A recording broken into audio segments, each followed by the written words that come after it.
Ebusuya Honorable Sarah Adwoa Safo any Honorable Kennedy Agyapong Japan. Hèat ni.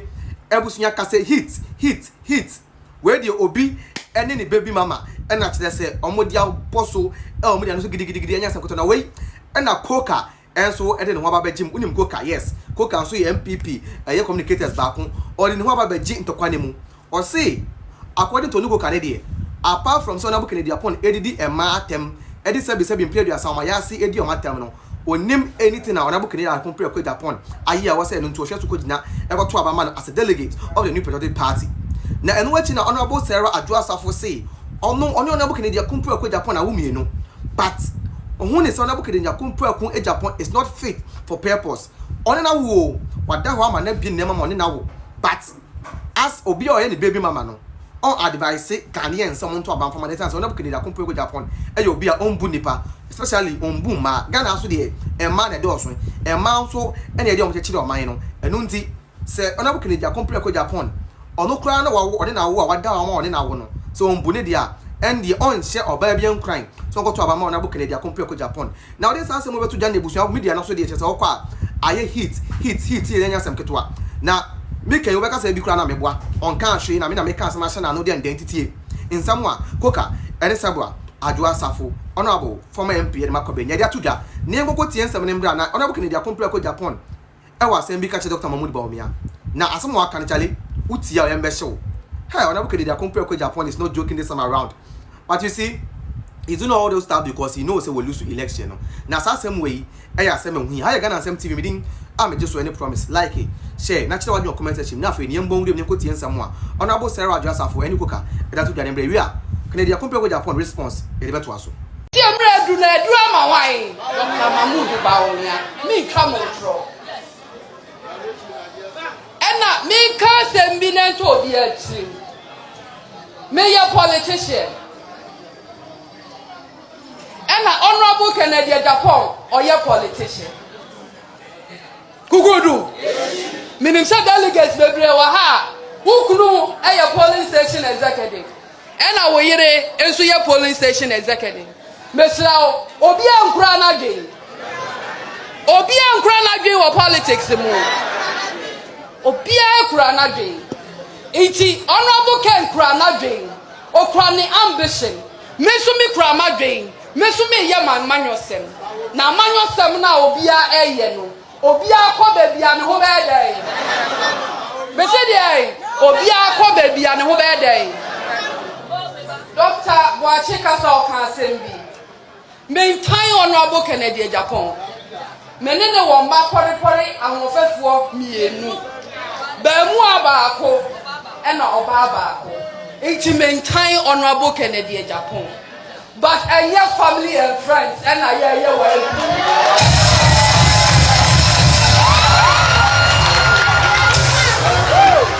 who do?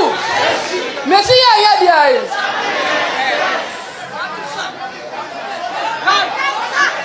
If you na Yabalo, who do?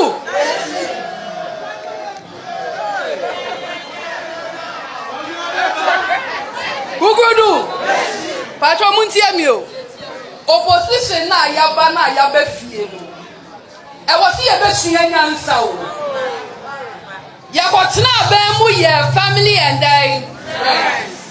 any ye ne iti amanyo sem a ye wo party level no me Adwoa Safo me se me nya den esanse ye kwa ba mu ko ye bi ebo aye ya na asa amwa na me mamu example be. Tell me one thing you can be boldly say Kennedy Agyapong did for the party apart from insulting and attacking pastors and women. Tell me what good thing he did for the party. Mention it to me.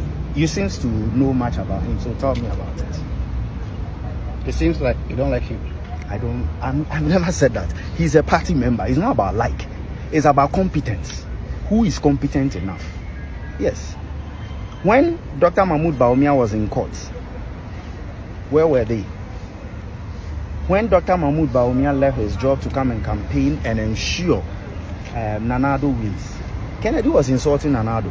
Kennedy was the first to criticize Nana Addo about NACO, right?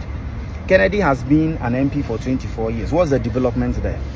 Now he's waiting to be president before he satisfies the people in our He said he has employed more people than the government. It's a lie. It's a blunt lie. The highest employer in Ghana is MTN. That employs 3,459. So if he says he has employed 7,000, you're a blogger. Let him show you the Senate, the GRE taxes, and where the people are. And someone never told him one, and I'm going to say, hey, Munjai Meledina Moyeno. Or some Munjai Meledina Moyen, Namu and Yes Stadia. Your bay Yamono. Now, only a Busan say, ah, it is one election about to them about me, and I was say, hey, Massa, no answer. T. Hey, Kennedy, heat and I she. Say, Honorable Kennedy Agyapong na kuma ebena. Maybe Omufili say will be for more. You're too hard on the person. But say me hard. At an appropriate time, oh, say when you're hard. At an appropriate time, I know everything about them. Then that's a one and some my boy no pa. Me train. My thing you can be here. What they just say combine say after prime minister no lose him man na be spell out na. No answer. Ebusua ko piamu ewo media no eso dia na kire se hit na e koso no enye asem ketwa enye fedi agro Honorable Kennedy Koka Japan enia bremesi ania ko piamu UTV no hey in somewhere odigu on was say 2023 wale constituency abani e ko to ye no onya 94 nanso unim dia mo ye o se ba mi ankofo ne de you know na aba no nya ni nyina no omo de hye omo botom no man 0 na enu achi no na chairman na wale constituency be ka kire ne say the enti omo yes and say omo promise Dr. Mahmoud Bawumia say omo man 100% enu nti na omo di sa eye nyabra asem no na me say Honorable Kennedy Koka Japan de otwa ntro o no say dabi eno kra no ka and enye easy na ebusia Honorable Ay3k3 Adwoa Safo asem ya oking asa eno kra ana unjindi. What he's saying is true because Honorable Kennedy Koka Japan, the only thing I mean him say or your best in doing no and say, you know, odidi atem. He is very good in insulting. I know the meeting man A1 said I'm not true. Obi no wait me beating say ba say ndi e ma atem ndi Ghana for atem a. Honorable Kennedy Koka Japan is the perfect candidate. Say ba say ye omo ye den. Na ga kan say insultaton. Ko dini pa atem a. Ye the only the best candidate because ono there e ba say ndi atem ne ndi say there or number 1. But aside no wallahi Honorable Kennedy Koka Japan anything na or the better than ho atem didi na e no ya ade wo and that's one Honorable Kennedy Koka Japan there sorry Honorable Ay3k3 Adwoa Safo can fa Kennedy Koka Japan no it be true there is no two ways about that. It be true. And that's the reason why as a delegate I walk to about 31st no ntimi nye mistake enko to ma Honorable Kennedy Koka Japan because you do that at your own risk. You vote for him no at your own risk. And I think that the best thing I'll wait me here as a delegate next over to about Dr. Mahmoud Bawumia. Now Honorable Kennedy Koka Japan here. Yeah pena ya train sin chen baby because he is not going to help the party. He is the problemer. Your party he is one of the biggest problem I mean currently no yeah kon our party no so Honorable Kennedy Koka Japan ni niema or can ensem but I think he knows he's going to lose and that's the reason why he's granting all this interview and being emotional trying to look say nobody wants to cheat you and nobody is ready to do that.